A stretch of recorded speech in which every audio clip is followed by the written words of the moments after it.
Hello. Today we're going to talk about the torus, a fundamental pattern in all of reality. I have a friend here with me as well who's going to help share this with you. His name is Christopher Love. Hi, I'm Chris, also known as Yana. Today, I will be helping my angelic friend Patch to expound the wisdom of love and spirituality in relation to the toroid. Let's get down to it. The torus is a very fundamental part of nature. So fundamental, in fact, that science is now seeing that everything moves through this form in one way or another, including ourselves.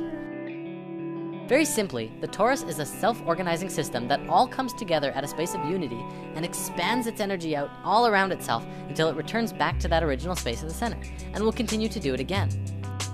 In quantum physics, mathematics, and generally all forms of science, this geometry really begins to bridge the gap between understanding how sacred geometry truly is the geometry of life. This is a geometry that breathes. It has life itself. Our very own hearts are the first and best examples of a toroid. The heart is where it all starts. The energy of our hearts flow outward in a toroidal fashion and are also received in a toroidal fashion. This way, everything we send out in love, we are immediately affected by as a result. In other words, our emanation of love is a gift to yourself as much as it's a gift to the universe around you. You can look in nature to see these shapes everywhere. It's in oranges and apples. You can see it around tornadoes. The magnetic field of the Earth is a very powerful example, as well as how the atmosphere of the planet works too. Our modern scientists haven't really taken the concept of hollow Earth very seriously, even though this concept does explain a lot of fundamental theories about the Earth to which we don't really understand, despite all of our theories. Well, the idea of hollow Earth works in the exact same way as well. It demonstrates that our planet is designed from the core as a torus. The Earth is multidimensional, so we can actually have both a hot iron core as well as a 5D hollow Earth interior as well. For those who want to learn more immediately, check out Hollow Earth HD on YouTube. Moving on, we all know the fundamental principle of the universe of as above, so below. Well, this torus is even found at the size of galaxies. Atoms even have this very geometry as well. It's quite literally everywhere. From this basic expression demonstrates how life ought to be. All of the energy that emerges from the core travels around the torus and fuels itself. It also has the ability to give to other toroidal systems, which openly practice giving and receiving. It really sets a standard for how to do things, and we can mirror this and use it in our own daily lives as well. When you give and receive openly, you allow your energy to become toroidal. When we look at the interactions between one another, we begin to see the nature of giving and receiving.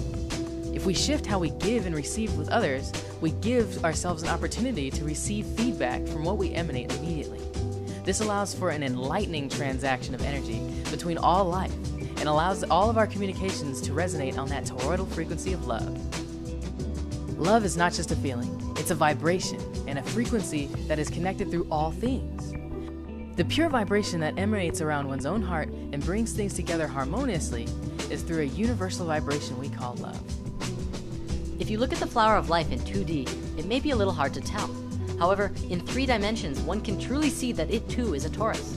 The flower of life is all geometries, remember?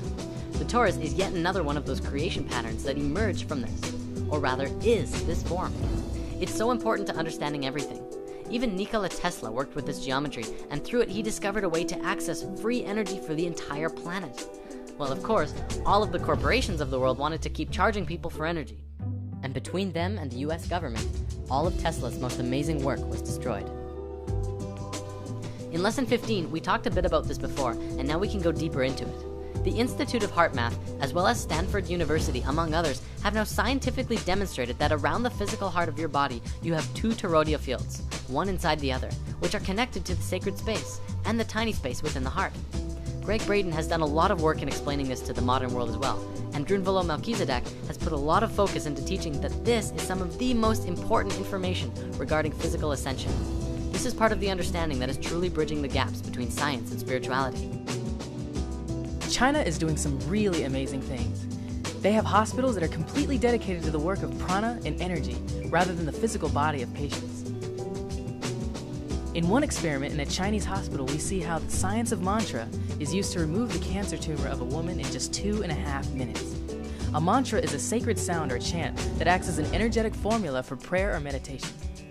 Mantras allow for us to connect to our source and emanate an audible frequency that focuses our mind to the sound and thus inwardly back to the source. When chanting from the heart, these doctors allowed themselves to focus on the reality that this woman was already being healed.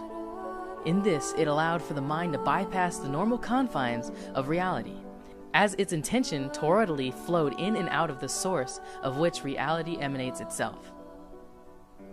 For everyone who has been skeptical of the idea of self-healing through intention, this video is proof that it's not just a plausible idea, but it's very, very real. We need only understand why it works and how it works. To come from a skeptical place and try, you will only see skeptical results. To come from a pure and true space, anything is possible.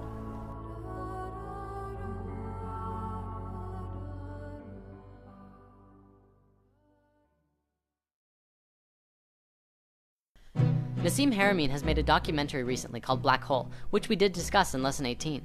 He has done some really great work on this, and it's propelling our understanding of space into something completely new.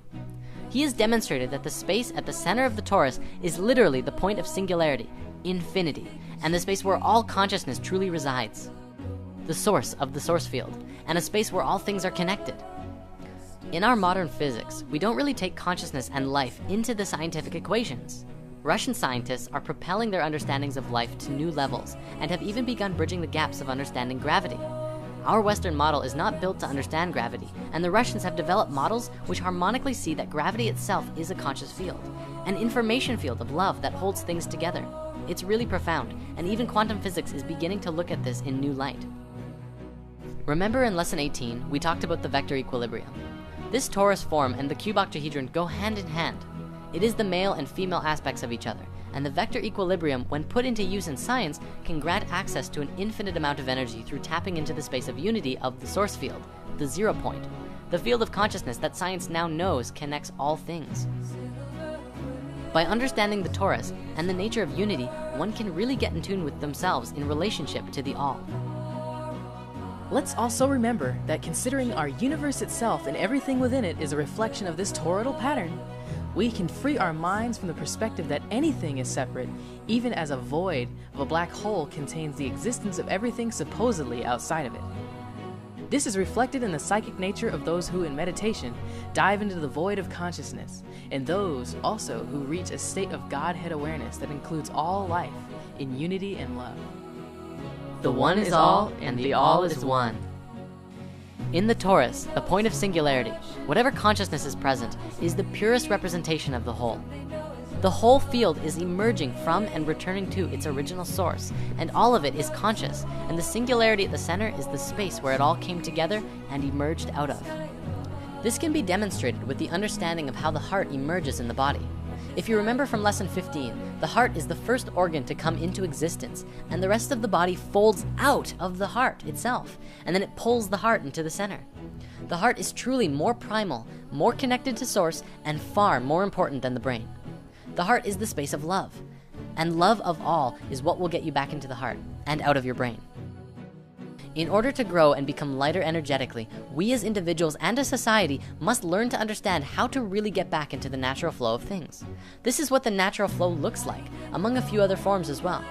For many, understanding the torus from a left brain perspective is needed to really get back in tune with yourself. For others, you already understand it intuitively, and you just have to go with the flow and everything will work out perfectly. Well, thanks for tuning into our torus video. We're now gonna go hang out on Chris's channel to continue the discussion of our eternal nature and living in the heart. If you want to follow, this is Chris's YouTube channel.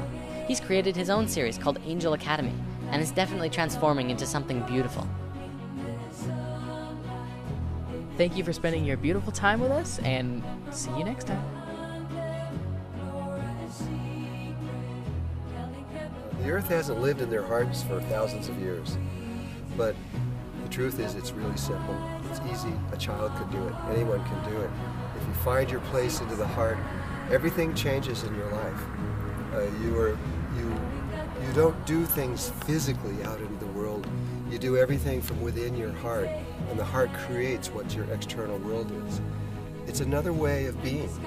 It's an ancient way of being. We used to be this way, and we've long forgotten all of this stuff. You can do this. Everyone can do it. And if you do it, if you learn to live not in your brain, not in a logical thinking world, but in a world that is female and with a heart, and that you begin to love people and your life and your situations and everything that comes to you, your life becomes easy and simple and beautiful. So I hope you find your way, because I know you can do this. We all can do this. Bye-bye.